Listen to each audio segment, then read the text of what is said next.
Mark similarly electric out of dummy half. 5 tackles, 143 metres. He is such a change of pace guy that I think it's going to be hard for him not to be in the England squad. Joe Westerman, 116 metres, putting his name in the England squad reckoning as well.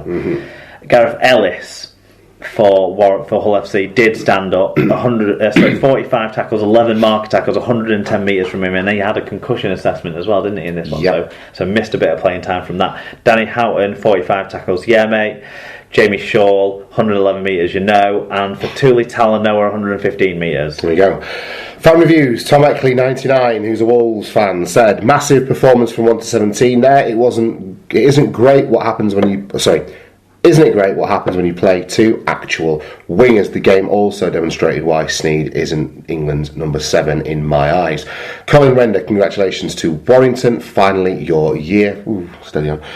Might not have been the best game to watch, but still entertaining to see who was going to get the shield. Elliot, it's our year. Wrench, he said, in all fairness to Hull, they tried their damnedest, but through a catalogue of errors and penalties, they just couldn't keep up with the Wolves side. Almost bang on their game. Nothing fancy and nothing globe-trotting. A game plan that worked and players who were listening in the changing rooms. Proud as punch when I emerged from behind the sofa again. It is our year, he goes on to say. Wire Joe 90, great character shown from the lads to get up after the disappointment of the Challenge Cup final and last week to put in that performance. Deck Patton stepped up and showed the game management we've been missing. So that also goes to show what happens when you play two wingers on the wing and a fullback at fullback. A theme developing here. I certainly rate Deck Patton. I said this last year when he played a game against Wigan. I think I'm pretty sure it was last year rather than earlier this year, how much I thought this kid has got what it takes as long as his development keeps going. Yeah. And I think he's looking good for the future for Warrington there. And potentially England as well. Well, that's a way off that. That's a way off. Potentially. Well, we've got people like George Williams, Jordan Lilly, all in that conversation too. Well, in my mind, I'm looking at Deck Patton thinking he dovetails quite nicely with George Williams' style of play. Yeah. But, again, that is very much for the future. Chris Macy, well, that's how you silence the K-Com, and rightly so. Warrington utterly outplayed Hull, who I thought were genuinely awful. Spent the first half trying to bully their way through the middle and just trying to get the penalty at every opportunity. Wyatt just outdid them at every turn, I thought. Well done to them. Hull need to get that act together against Wigan next week if they've got any hope of winning. Very true. Lee Whitnell, it may be the poor relation of the trophies, but I'm chuffed to bits that we got it. I thought we were going to be nearly men this season, but that performance was just what we needed heading into the semi-finals. Pleased for Tom Lynham, who's a nice lad, but has had off-the-field battles that have affected his season. Another 2 games like this, please, boys. Tyler Cass fan, Warrington bossed it from the start, great attitude, and that's without Sandow and Gidley. Hull were never allowed to settle and had to fight for every yard. Scoots28 Matt Sarah got in touch and said the best team won on the night, no question. Rich Langley, this was a game where Warrington did everything just that 2% better than Hull to run out deserved winners. Ref consistency has to be raised again though, as there were a few instances that should have been yellow cards. Matty Russell for one. Which ones that, do you think? I'm trying to remember now. I'm struggling to remember, but I watched the game later on after, obviously, because I was at the Wigan game, and I tend to fast forward through a lot of the Sky, trying to get referee errors highlighted. There you go. Replays. He goes on to say Hull will have to do the hard way again. Biggest shame was Yeoman having his last home game go down like that. He's an FC legend. Paul Lewis, Mr. Ludo, said a great game, and I was in the weird position of being very happy with a wire win for 2 reasons. One, because I backed them at 3-1, as rugby league teams are brilliant when their backs are against the wall and the odds are against them. And 2, because I knew they would be at home against Saints, who I can see winning the grand final. It's a depressing thought. It really is, isn't it? Phil Nadin got in touch, although it was ghostwritten, or not even ghostwritten, it was written by his wife Nikki, and he does give her Nikki Nadin. The credit. Nikki Nadin, indeed. The match was entertaining, but Hull were lacking team sets. Warrington seemed stronger and worked to complete their sets better. Hull's defence was consistent, but Tom Lynham, misspelt Nicky for future reference, managed to break through twice on the right side to finish with a try. Both teams were subjected to some odd decisions from the referee. Hull failed to capitalise on chances, and when they managed to break through, Mr. Thaler made some decisions to stop them. Brackets, wife has the GCSEs. It's hammering that GCSEs point. It's a bit. It really is. I think it's now. All and end all. Is this because he's trying to sort of slyly slide in that he's got a younger missus? Because would it have been GCSEs when Phil was doing them, and then? Well, it's only nominal though, isn't it? I'm joking. I don't think it's like I don't think it's like Smithy out of Gavin and Stacey, where he's like dropping her off for netball and venture scouts and what have you. I think it's probably just that he seems like obviously a very intelligent and cultured guy, given his taste in podcasts. We've got a few drivers, haven't we, on board? I'm not surprised though, because we can perfect occupation, yeah. Absolutely, to get help involved you in podcasts. while away those long hours in the dead of night behind the wheel. Yeah, just with Tom and Mark for company in the cab. How lovely. Good stuff. St Helens finished their season with another victory, and this time it came over Wakefield Trinity, 32 points to 12, and a hat-trick from Shannon McDonnell. There's a collector's item in a number of senses. First of all, in getting a hat-trick, and second of all, in playing for St Helens.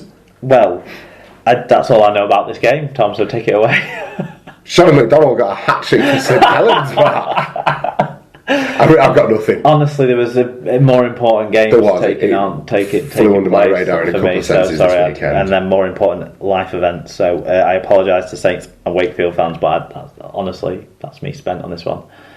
So, well, Wakey had nothing left in this one, did he? Apart from maybe a bit of opportunity to blood some youngsters. Well, the players have positions to play for, contracts to play for, that sort of thing. So, and I'm sure the stats roundup will bear that out with their stellar performances. What did the game stats tell us about this one?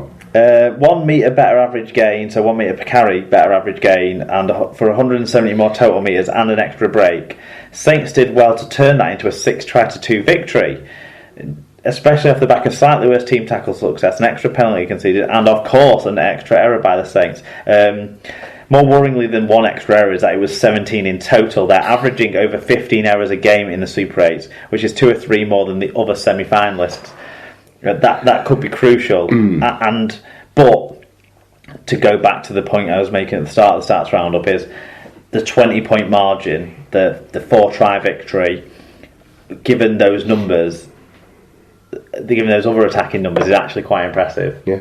Because 170 metres and 1 extra break, you would probably look at a 2-score maybe advantage, or a one score, 6 to 10 points I would expect off the back of that, not 20 points. So they're doing some things right, and they brought Theo Farge back in on the bench as a hooker option, I think, because Roby missed this game. So managing to put a decent win on like that without James Roby, and a strong second half performance without James Roby, I think is impressive. Yes.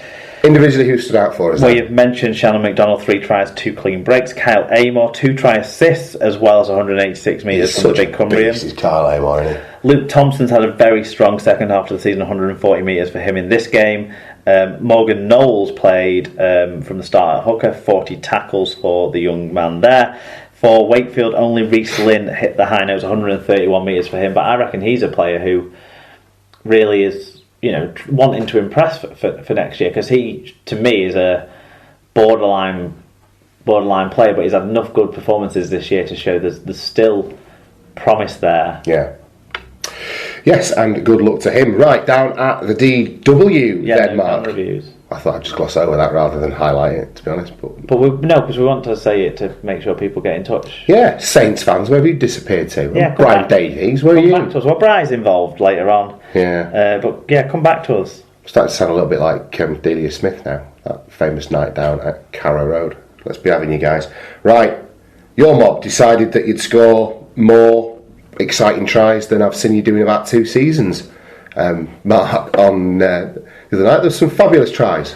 in this one. Some fabulous tries from Catalan as well, to be completely honest. It was a highlight reel night, and 60 plus points scored is great value for money if you went to the big one, number 6, down at the DW. You'll have been there live. Which a lot of people did, yeah. Yeah, I've seen the tries and was impressed by the quality of what I saw there. I'm not sure how it falls. I'm not sure if it was Catalan were really weak without the ball, right. And then Wigan completely switched off after about 50 minutes when it was 42 points to 36 points to 4 at half time, so you were romping home, weren't you? We came out, scored a try pretty quickly after half time as well, and then it just sort of tailed off, and Catalan boosted their points difference a little bit. Yeah. Do you know what surprises? Wigan ended the qualifiers with the best points difference and the most points scored. Yeah. Sorry, not the qualifiers, the Super 8s, but the 8, just the 8 stage in isolation. Yeah.